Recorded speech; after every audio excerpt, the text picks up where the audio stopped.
ٹھیک ہے جناب، سوال یہ کہ دنیا کے مختلف ممالک میں اور پاکستان میں بھی بڑے اس طرح کے واقعات ہوئے، گستاخی کے واقعات ہوئے، جو نبی پاک علیہ الصلوۃ والسلام کی شان میں گستاخی ہوئی، مختلف جماعتیں تنظیمیں احتجاج کے لیے نکلی. آپ تو اتنا یا رسول اللہ کرتے ہیں کہتے ہیں، لیکن آپ تو کہیں نظر نہیں آئے، تو یہ کہ آپ کو کیوں احتجاج نہیں کرتے؟ آپ کو نظر آنا ضروری ہے، یا جو مطلب ہے کہ بعض تنظیمیں کرتی ہیں تو کہ ہر تنظیم انہی کو فالو کرے، یہ ضروری ہے.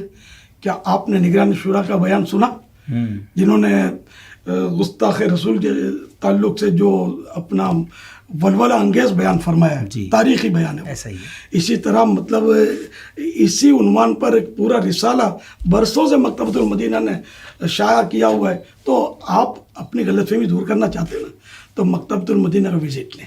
دیکھیں، یہ تو بات ٹھیک ہے، لوگ یہی تو کہتے ہیں کہ آپ ٹی وی پر آ کر بیان کر دیتے ہیں، کتاب لکھ دیتے ہیں، مگر ریلی میں، احتجاج میں پبلک تو وہاں نظر آتی ہے نا، کہ بھائی سب نکلے ہوئے ہیں، دعوت اسلامی والے نہیں نکلتے. تو مطلب یہ کہ کیا کراچی ہی میں مطلب یعنی کہ جو ہوتا ہے وہی کیا گستاخان رسول کی مخالفت ہے؟ دنیا بھر میں جو انداز ہے، کیا یہی انداز ہے ریلیوں کا اور ریلوں کا، پتھراؤں کا، ہڑتالوں کا، دھرنوں کا؟ کیا یہ انداز ساری دنیا میں پایا جاتا ہے؟ نہیں، ایسا کچھ بھی نہیں ہے. تو دنیا بھر میں کروڑ عاشقان رسول ہیں جن کا انداز یہ نہیں ہے جو ہمارے یہاں ایک مطلب ٹرینڈ چلا ہے. آپ بتائیے ریلی میں کیا ہوتا ہے، عام طور پہ کیا ہوتا ہے؟ ہنگامے. جی. چلو آپ بولیں گے کہ بھائی وہ شر پسند عناصر اس میں گھس جاتے ہیں، تو گھس جاتے ہیں نا، تو اپنے دروازے کیوں کھولیں گے گھس جائیں اور جا کر مطلب پتھراؤ کریں اور گاڑیاں جلائیں اور حقوق العباد پائمال کریں؟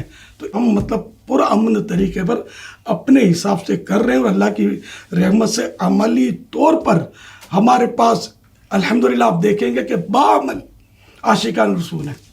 کئی بگڑے ہوئے لوگ آپ کو ملیں گے کہ جو آج الحمدللہ وہ جھوٹ بولنے سے متنفر، غیبتوں سے متنفر، اور آپ کو مسجدوں میں وہ ملیں گے. کل تک اگر وہ شراب خانوں میں تھے تو آج الحمدللہ مسجدوں میں، جیل خانوں میں تھے تو وہاں سے نکل کر مسجدوں میں ہیں. آپ کو بعض قیدی ملیں گے، خوفناک قیدی، کہ جو آج دعوت اسلامی کے مبلغ بن کر دوسروں کو نیکی کی دعوت دے رہے ہیں اللہ کی رحمت سے.